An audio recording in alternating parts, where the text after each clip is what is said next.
Hi everyone. ఎంతసేపు chicken, మటనే కాకుండా first of all I'm sorry అండి. దీని పేరు ఎగ్జాక్ట్లీ ఏమని చెప్తారో నాకు తెలుగులో రాదు. ముస్లిం లాంగ్వేజ్లో అయితే కంకర్ పొడి అంటారనమాట దీన్ని. ఇది కూడా కోడిలో వన్ ఆఫ్ ద పార్ట్ అనమాట. చాలా హెల్తీ రెసిపీ. బ్లడ్ చాలా బాగా ఇంప్రూవ్ అవుతుందన్నమాట. ఇది ఫస్ట్ ఆఫ్ ఆల్ ఇలా చిన్న చిన్న ముక్కల్లాగా కోసుకొని బాగా నీట్గా క్లీన్ చేసి పెట్టేసుకోవాలి. ఆ రెసిపీ ప్రాసెస్ ఏంటో చూద్దాం. చాలా సింపుల్ ప్రాసెస్, ఈజీ ప్రాసెస్, ఎవరైనా చేసేసుకోవచ్చు. హెల్తీ రెసిపీ చేసుకోండి, ఒకసారి ట్రై చేయండి. ఫస్ట్ ఆయిల్ వేసేసుకొని, ఆయిల్ వేసుకున్న తర్వాత జస్ట్ కొద్దిగా మాత్రమే ఆనియన్ వేసుకొని, ఆ తర్వాత ఇవి కట్ చేసి పెట్టుకున్నటువంటి ఈ పీసెస్ ముక్కలు ఏవైతే ఉన్నాయో వాటన్నిటినీ కూడా వేసేసి కొంచెం చిటికెడ పసుపు వేయాలి. అంతేనండి, ఇంకేం అవసరం లేదు. ఇవన్నీ వేసిన తర్వాత బాగా కలుపుకోవాలన్నమాట. దానికి తగ్గట్టుగా టేస్ట్కి సరిపడా సాల్ట్ కూడా వేసేసుకోవాలి. అలా వేసుకున్న తర్వాత నేను చూడొచ్చు, ఫస్ట్లో వాటర్ అయితే నేను ఏం వేయట్లేదు. ఆల్రెడీ అందులో నుండి వాటర్ కంటెంట్ అనేది వస్తుందన్నమాట. ఆయిల్ ఉంది అందులోనూ.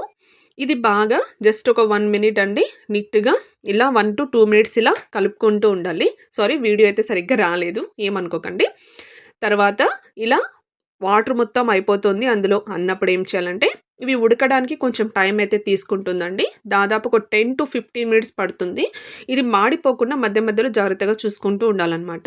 కొద్దిగా వాటర్ వేసేసి, ఎలాంటి పేస్టెస్ ఇంకా నేను వేయట్లేదు, ఓన్లీ పసుపు, ఉప్పు మాత్రమే వేసి బాగా వాటర్ వేసేసి బాగా ఉడికించుకోవాలన్నమాట. ఒక 15 నిమిషాల వరకు.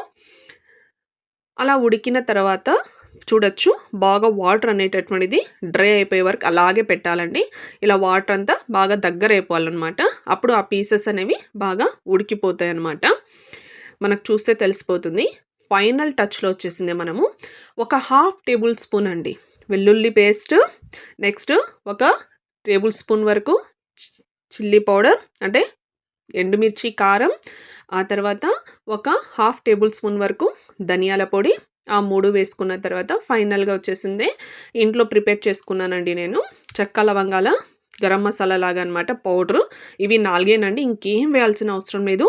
ఇవన్నీ వేశాక పచ్చి వాసన పోవడానికి జస్ట్ 1 to 2 మినిట్స్ మాత్రమే ఇలా కలుపుతూ ఉండాలి, మాడిపోకుండా. తర్వాత ఫైనలీ చూడొచ్చు, ఇక్కడ బాగా మొత్తం కూడా మిక్స్ అయిపోయింది. పేస్ట్లన్నీ కూడా రెడీ అయిపోయింది. వేడి వేడి రైస్లో కానీ పిల్లల్ని కనుక పెడితే చాలా ఇష్టంగా తింటారండి. మీరు కూడా ఒకసారి ఖచ్చితంగా అయితే ట్రై చేయండి. మీకు కనుక ఈ వీడియో నచ్చినట్లయితే లైక్ చేయండి, షేర్ చేయండి అండ్ సబ్స్క్రైబ్ చేయండి. మీ సపోర్ట్ నాకు చాలా అవసరం.